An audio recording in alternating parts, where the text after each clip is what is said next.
कूच का कार्यक्रम राष्ट्रीय लोकतांत्रिक पार्टी ने रखा है। मैं धन्यवाद दूंगा राजस्थान के कोने कोने से या कूच में शामिल हुए धरती पुत्रों का, किसानों और किसान के बेटों का, क्या इस देश को बता दिया कि राजस्थान भी इन तीनों कृषि बिलों के खिलाफ है। राजस्थान का किसान और जवान भी इसे काला कानून करा दे रहा है। ये मैसेज अपना जेपीटी भाइयों, दो जोरदार जयकारे आप लगाए। किसान एकता, राष्ट्रीय लोकतांत्रिक पार्टी भाइयों। किसान आंदोलन की शुरुआत पंजाब से हुई थी और लोकसभा के अंदर जब ये तीनों बिल लाए गए उस समय हनुमान बेनीवाल लोकसभा के अंदर नहीं था। कोरोना की झूठी रिपोर्ट बता के मुझे लोकसभा से बाहर कर दिया गया था। अगर मैं लोकसभा के अंदर होता और ये बिल आते तो मैं इन बिलों को फाड़ के लोकसभा के अंदर फेंक देता। इतना कमजोर हनुमान बेनीवाल। जैसे ही मैं बाहर आया, पहली प्रेस कॉन्फ्रेंस करी थी मैंने, तीनों कृषि बिलों का अध्ययन किया और तीनों कृषि बिलों को काला कानून करार दे दिया। भाइयों, तीनों कृषि बिल जिसके अंदर मंडियां खत्म हो जाएगी, कालाबाजारी बढ़ेगी और किसान की जमीन पे गिद्ध दृष्टि लगाए हुए उद्योगपति, पूंजीपति और माफिया कब्जा कर लेंगे। मैं प्रधानमंत्री जी से एनडीए घटक दल होने के नाते, पहले अमित शाह चेयरपर्सन है, उनको मैंने पत्र लिखा कि आप लोग समझें इस बात को, जिद छोड़े और किसानों की मांगे माने, जवानों की मांगे माने। भाइयों, पंचायत चुनाव होने की वजह से व्यक्तिगत उपस्थिति में नहीं दे सका और मैं ये भी कहना चाहूंगा कि देश के अंदर जो आंदोलन चल रहा है, इस आंदोलन को देश के विभिन्न किसान संगठन चला रहे हैं। मैं भी नहीं चाहता कि मैं राजनीतिक माइलेज और पॉलिटिकल माइलेज इस मामले में लूं, लेकिन मेरे भाइयों को तकलीफ के अंदर देख के, किसानों को तकलीफ के अंदर देख के 33 से ज्यादा किसानों ने शहादत दे दी, लेकिन दिल्ली की सरकार की नींद अभी तक नहीं उड़ी। इसलिए हनुमान बेनीवाल को कूच का रास्ता तैयार करना पड़ा। पिछली 12 तारीख को हजारों भाइयों के साथ मैं आया था शाहजहांपुर बॉर्डर पे। मुझे और मेरे भाइयों को रोका, हरियाणा और दिल्ली पुलिस ने रोका। भाइयों, इच्छा तो हो रही है कि आज सारे बैरियर तोड़ के जबरन दिल्ली के अंदर घुस जाए, ये मेरा मन हो रहा है। लेकिन जो किसान संगठन अपने से आगे बैठे, वो बार बार एक ही बात कह रहे हैं कि हनुमान जी की सेना हमारा नुकसान करने यहाँ पे आई, कई लोगों ने कहा है। तो मैं उन किसान संगठनों के भाइयों को यही कहना चाहता हूँ, आप अपना शांतिप्रिय आंदोलन जारी रखें। हनुमान बेनीवाल आपके साथ है। इस आंदोलन की शुरुआत जहां से हुई थी, पंजाब से, हरियाणा, उत्तर प्रदेश और दिल्ली से। पंजाब हरियाणा हमारे छोटे भाई है।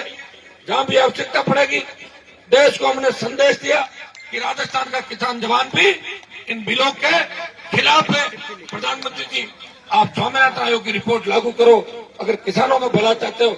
और भाइयों, इंडिया के अंदर होने के नाते लोग मुझे ये भी कहते हैं, हनुमान जी तो मोदी की गोद में बैठ गए, तो मैं क्या उस समय राहुल गांधी की गोद में बैठता है, सोनिया की गोद में बैठता? आप बताओ मुझे। मेरी तो इतनी ताकत थी नहीं कि मैं राजस्थान में अकेला 2-5-10 सीट निकाल लेता।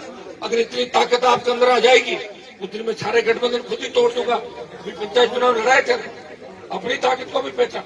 हनुमान बेनीवाल आया था, कितने जिलों में खाता खुला था जिला परिषद में, बता तो दो। यहाँ सब जिलों के लोग बैठे राजस्थान। भाइयों, ये तो मैं ही मजबूत हूँ। आपको मजबूत करने के लिए हमेशा आगे की पंक्ति में खड़ा मिलता। हमारे ओंकार जी 100 वोट से हार गए थे। ये दुर्भाग्य है कि हम सबसे ज्यादा मेहनत करते हैं, कोशिश करते हैं, प्रयास करते हैं, लेकिन हमारे ही भाइयों को हमारे खिलाफ हथियार बना के खड़ा कर दिया जाता। इसी का नाम राजनीति है। अब कुछ तो दिल्ली कर रहे हैं, लेकिन राजस्थान की सरकार के पेट में भी दर्द है। दूसरों को तो कह रहे हैं कि दिल्ली जाओ तुम, लेकिन हनुमान की सेना नहीं जाए, नहीं तो हनुमान किसानों का नेता हो जाएगा। और गहलोत साहब इस चीज को बर्दाश्त नहीं कर पाते। तब से सुबह से आपने देखा होगा 2-3-4 जगह नौजवानों की छोटी मोटी झड़पें भी हो गई थी। आज हमें रोकने के लिए राजस्थान की पुलिस को यहाँ लगाया। क्या आवश्यकता राजस्थान की पुलिस की, यहाँ बताओ। बॉर्डर तो हरियाणा का है, किसका बॉर्डर है? दिल्ली जाना होगा तो कहां से निकलेंगे? हरियाणा से। ये तो चाहते हैं पहले हमसे लड़े और फिर हरियाणा वालों से लड़े, और ये लड़ते लड़ते सड़क पे और लड़ते लड़ते रह जाए, और देश के अंदर ये मैसेज जाए कि किसान आंदोलन ठीक चल रहा था, वो तो आरएलपी आई और हनुमान आया और आंदोलन को गलत दिशा देकर चला गया। भाइयों, आंदोलन की शुरुआत जन संगठन ने आंदोलन की शुरुआत की। वो ये चाहते हैं कि आंदोलन को उनके तरीके से चलाया जाए। वो चाहते हैं कि किसी तरह की राजनीति नहीं हो। और मैं तो मेरी पार्टी के साथ यहाँ सबके साथ आया हूँ, और हर पार्टी का झंडा भी हर आंदोलन में लगा हुआ। कांग्रेस वाला आंदोलन करते हैं, कांग्रेस का झंडा है, कांग्रेस आंदोलन कर रहे हैं, लाल झंडा लगा रखा है। जब आरएलपी आंदोलन में आएगी तो झंडा तो आरएलपी का ही लगेगा, कोई दूसरा झंडा आंदोलन नहीं लगेगा। और मैं आपको विश्वास दिलाता हूँ, एक लोगों की बहुत बड़ी तकलीफ ये भी है, एनडीए के अंदर है, एनडीए के अंदर है। मैं कौन सा कोई फेविकॉल से चिपका हूँ एनडीए के अंदर, आप बताओ? मेरा कोई फेविकॉल से तो चिपका है नहीं। और मैं घोषणा करता हूँ कि तीनों कृषि बिलों के खिलाफ, बाकी जितने भी प्रधानमंत्री के बिल थे, धारा 370 से लेके जो बिल आए, हनुमान बेनीवाल ने उनका समर्थन किया।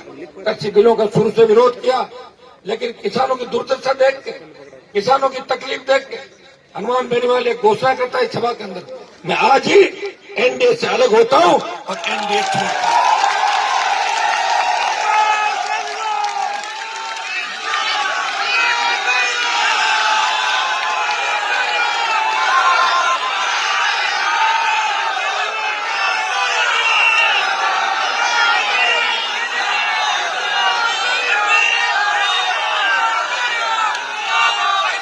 और भाइयों, हनुमान बेनीवाल की रगों में वही खून दौड़ रहा है तो देश के किसानों की रगों के अंदर दौड़ रहा है। पंजाब के जो सिख आंदोलन कर रहे हैं, या जट सिख जो पहले हमारे ही भाई हुआ करते थे, सिख, जट सिख, बिश्नोई, कई ऐसी जातियां जो हमारे समाज से कन्वर्ट होकर अलग अलग धर्मों के अंदर चली गई, अलग अलग पंथ बना रही है। लेकिन पंजाब के भी हमारे भाई है, हरियाणा छोटा भाई है, इसलिए राजस्थान का बड़ा भाई इन्हें इस आंदोलन में अकेला नहीं छोड़ेगा। मैं देश की सरकार को चेतावनी देता हूं कि किसी भी किसान पे अगर लाठी गोली चली तो दिल्ली के अंदर जबरन घुस जाएंगे, तब देश की कानून व्यवस्था खत्म हो जाएगी। आग से मत खेलो प्रधानमंत्री जी, इनकी मदद करो। जब सरकार बैकफुट पे आ गई, आप अमेंडमेंट करने को तैयार हो तो बिलों को वापस लो। अमेंडमेंट भी लोकसभा में अंदर होगा, तब भी आपकी किरकिरी होगी। जो बात आपने कही उससे पीछे हट गए, फिर अमेंडमेंट क्यों कर रहे हो? उसका मतलब गलती मानी आपने, गलती मानी है तो तीनों बिलों को वापस लो। तब मैसेज जाएगा देश के अंदर कि कांग्रेस ने जिस तरह किसानों का शोषण किया 55 साल तक, भारतीय जनता पार्टी के नरेंद्र मोदी प्रधानमंत्री बने, धारा 370 हटाई और किसानों का दिल जीता, स्वामीनाथन आयोग की रिपोर्ट लागू करी।